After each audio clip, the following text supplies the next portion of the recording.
just like that. But so now, again, your mother and daddy were. My mother was Ann Kelly Hemphill, and Dad was Herschel Hemphill, and they were both folks who grew up in the community ahead of me and my brother and sister, and so our roots go pretty deep. Yeah, with it. Now, do they, as young people, they went to the fair? Yes. I don't know a whole lot about their experiences, but I do know they participated. Yeah. But they made it possible for us to get down here as youngsters, and I remember going up to the pop stand and getting my orange pop for a dime, and today, of course, that's nothing compared to the $1 or $1.50 that we might have to pay. Yeah, and Mr. Gottstein's not in the pop stand anymore. That's right. So, what are some of the things you remember as a kid, though? Now, I remember, because we're in the same age group here. It was being in the fall, and the school participated. Yes. One of the things is they had a poster display for the children, and as part of our artwork in school, we would make posters, and there was one big wall that was devoted to those posters, and I don't remember now the subjects, but all kinds of things that were, the tilted chimneys that children draw on roofs and things like that. Oh yeah, I have a real good memory of all of those posters up on the wall and doing them in class. Didn't we get off school? Yes, I don't remember when that custom stopped, but we had school for a week or two, and then there was a couple of days of break for the fair, and back to school again. Yeah. So you grew up coming to the fair, playing around, having exhibits and such. When do you remember shifting over to where your parents are saying, Howard, I think you need to get involved in the big stuff here? Well, I don't really know how those things just kind of happen so slowly that one day you're just helping out and don't even realize it. Yeah. And but I do remember as the fair being an opportunity to show off some of the things that we learned, and a lot of it was through the 4-H program, but things like the garden displays and whatever arts and crafts we had, and I didn't have much for livestock in those years, but anyway, for those who did, it's a chance to show off and demonstrate the skills that they had learned. Why did you think that it was important for you to continue it on? I mean, you could have easily said, no, I don't think I want to do that.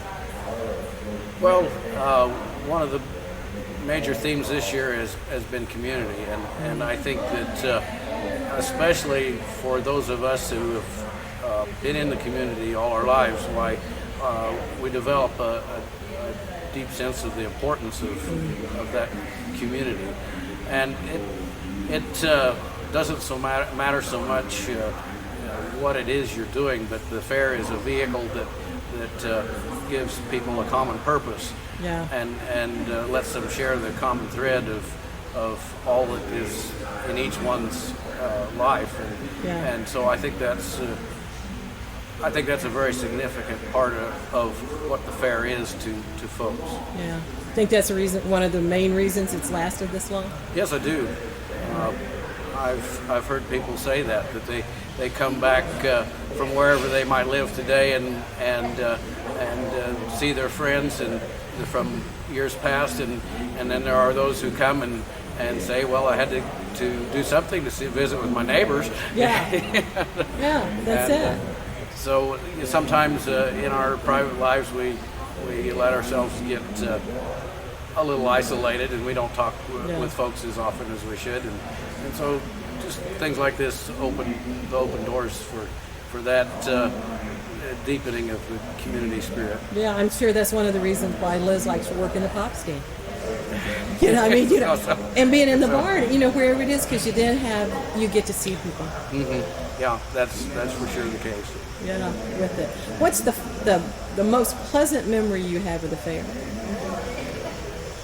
Well, it would have to be when I was a youngster, playing softball was a big part of that, and the neighborhood boys played ball at school, and some during the summers as well, and so to continue that at the fair. But it was fun because some of the grown-ups would participate too, and you'd get to play with the men along with the little kids, and we played work up, and so we played all the different positions, and we got to see how the big boys did it. Yeah. Well, Howard, thanks for everything you've done. Like I said, it's folks like you that do keep it going, and it's kept it going for the 100 years. So, thanks. Well, we'll keep coming. Good deal. Okay, Randy, you're going to talk about here. You said you remember, or you were hearing about when the Grange had the kids come up and give programs. Just yesterday, I was talking with Alice Rockhold, an old family friend, and she was telling about how the Grange. To get in the Grange meeting, you had to know the password that was given by the by the National Grange, and they would send it out to all the Grange masters. And you would knock on the door, and you would have to tell the Grange master what the password was to get into the meeting. And children weren't allowed. I didn't know any of this until yesterday. But, when Oaks Temple was the Grange master, he followed the rules to the letter, and children were not allowed in the Grange, so they would have to sit out on the steps during the Grange meetings. And when Herb Hoskinson took over as Grange master, he couldn't stand that the kids had to sit outside. So what Herb would do is he told the kids, he says, "Now I'm going to give you a special password. As long as you can remember it, you can come into the meeting." So there's about half a dozen children that would come, and they would have to ask each other what the password was, and the password was sarsaparilla. So they would all get together, and they'd get the password, and they would go knock on the door, and Herb would open the door and ask them what the kids' password was. And they would whisper it in his ear, and then there was 6 little chairs back in one corner of the Grange that they would go sit in the chair, and they were very quiet during the meeting, and that way they could go to the meeting. And she remembered her parents going to the meeting and getting to be involved in it.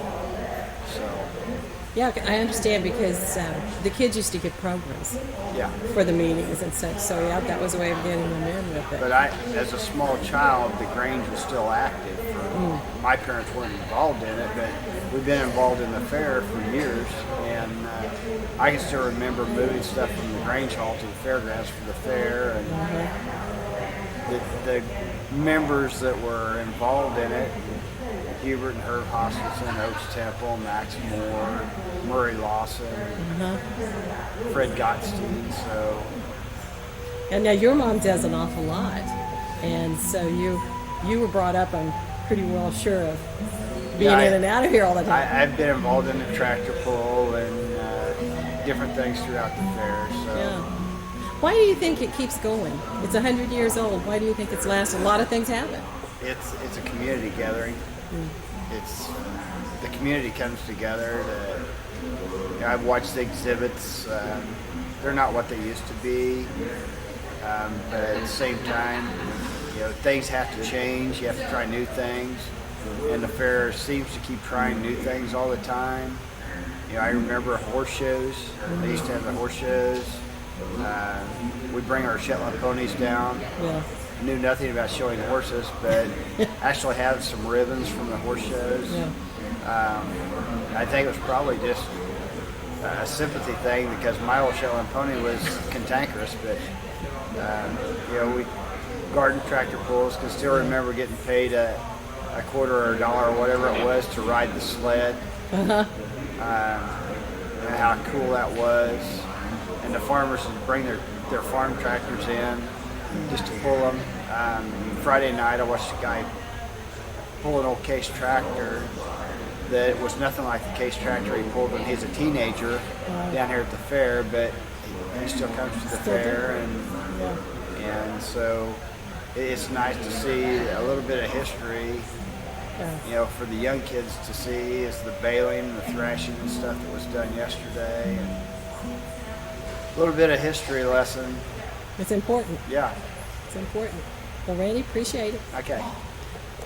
Well, we're on. You've been involved with the fair for how long? Probably since about 46. What did you do then?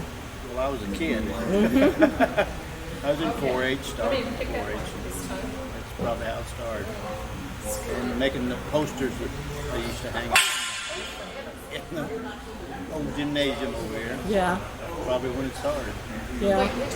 Don't ask me what it was. I mean the poster, But that's the beginning, huh? the beginning for me. What did you remember as first? Well, we came here in 1950 when I was in 8th grade. And I don't really remember too much when I was in 8th grade, but when I was in high school, it was in September. And usually the girls had 3 new outfits for the fair because it was cool, so we started our fall outfit. So we dressed up. It wasn't, shorts and what they wear now. We had winter outfits that we started out with. And I remember running the popcorn machine At the school, at the school got the funds for it. And it sat down there. under the big oak tree or elm tree, I guess, on the grounds. And everybody came, didn't they? Yes, everybody in high school came. That's who I ran around with. Yeah. So Yeah. Now, how about, They had it in September, end of September. so it was cool. yeah, The nights would get Yeah. pretty. there was more produce and everything too Yeah. into the Yeah, harvest. yeah. But so yeah, because it's changed quite a bit. I Yeah. mean, what did your parents do at that time? Well, I'm a city boy, so I moved to the country with my uncle. Ah, But they were raised in the Vinland area, so they came out to the fair. that was the from Lawrence, connection. so. Yeah, with that. And my parents always came because they probably wouldn't have let us girls go by ourselves. So when you started being more of an adult and getting involved in the working part of the fair, what all did you do and how did you perceive and see the fair then? Fun place to go. And bring our families. Bring our family. My 2 kids loved it. Did everything. Then they grew up. Now my grandchildren did everything, especially Mike's because they were here. Yeah. How hard? And they love it, I think, too. Oh yeah. Well, he was already talked on it and talked yeah. about that. Yeah. How hard was it to be a board member? Well, when I started, why, it was kind of hard because we didn't have any money. I mean, it was from one fair to the next. I mean, I think our bank balance was probably $700 before. I didn't have to get the bills paid. So. Yeah. And that was a struggle for several years, and it started turning around. So, whatever the reason it turned around, I don't know.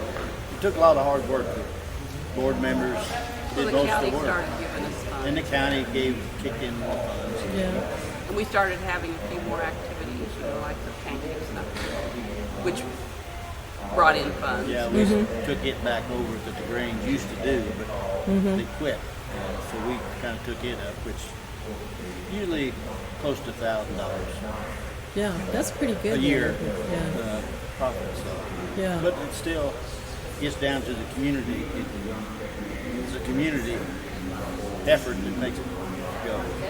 Why do you think it has lasted 100 years? It was with the Grange for the first about 70 years, and then It's still a community. I mean, if it wasn't for the extra people who come in and help us, it wouldn't. But I think the It died. Vinland community, or even the Baldwin community, we like to do things together. And this is one time when you can just come down and sit back and visit. And life slows down a little bit. yeah. With that, do you remember when it changed from being in September to August? I don't know. It must have been when our kids were.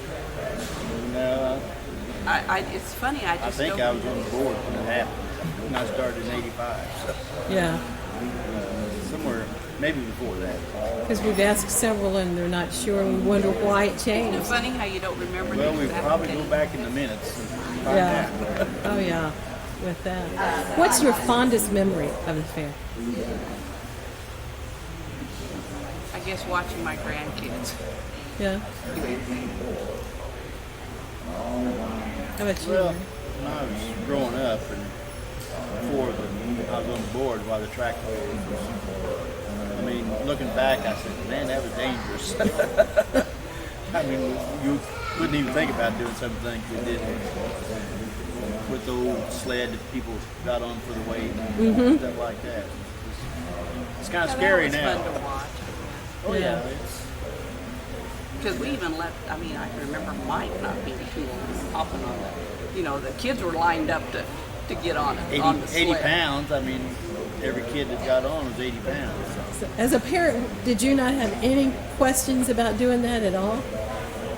No, not then. Yeah, they didn't. Earlier, they said they didn't think anything of it either. So, But then, you kept getting the bigger tractors. Yeah. And then it started sinking in. What if the chain breaks? yeah. And after being in farming, things happen. Mechanical things do break. Well, over the years, we do appreciate it because it is people like you that have kept it going and keeps it continuing to go. So thank you so much for everything you've done for the fair. Well, it's a challenge, but it's a rewarding challenge. Keep the community together. Yeah. So, thanks. Okay.